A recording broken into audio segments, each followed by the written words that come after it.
радиого чейин келип айтып чыкты, ошонун баарын бул жакка кошуп, ошону чоң талкуу кылып, мындай жалаң эле сөз эркиндикке мындай көлөкө тийбесин, жана журналисттин жоопкерчилиги болсун деген бүт толук кандуу мыйзамды иштеп чыктык. Ошону колдоп бергенге суранам.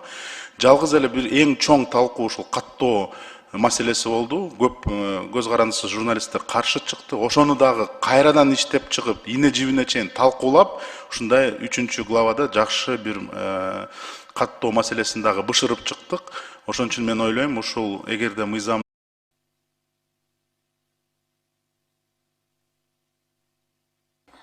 Азыркы мыйзам долбоор боюнча айтып атасыз, журналисттерге тоскоол жараткан жагдайлар көп алынып салынды депчи. Анан жакшы жагдайлар түзүп берели деп атасыз, Марат мырза.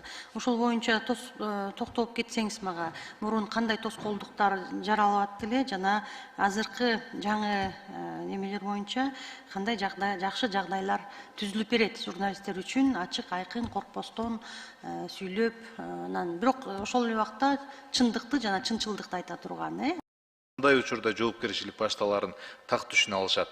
Мисалы, мыйзамдын 5-беренесинин 1-пунктун бузган учурда маалымат жаатындагы укуктуу орган жалпыга маалымдоо каражатынын дарегине мыйзам бузууну токтотуу тууралуу эскертүү бере алат.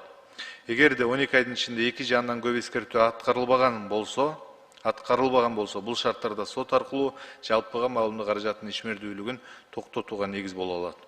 Мыйзам долбоорунда пикирин билдирүү жана маалыматка жетүү эркиндигин чектөөнүн зарылдыгы жана шайкештигин аныктоо үчүн биринчи жолу коомдук кызыкчылык түшүнүгүнүн редакциясы сунушталган блогерлер түзүү борчунду толуктоолорду талап кылат. Маалымат технологияларынын доорунда журналисттер коомдук пикирди түзүүдө жана коомчулукту такталган жана актуалдуу маалымат менен камсыз кылууда негизги ролду ойнойт. Жалпыга маалымдоо каражаттары жөнүндө мыйзамдар сөз эркиндиги жана маалыматтык коопсуздукту кепилдөө менен медианын иштешине ыңгайлуу шарттарды түзүшү абзел.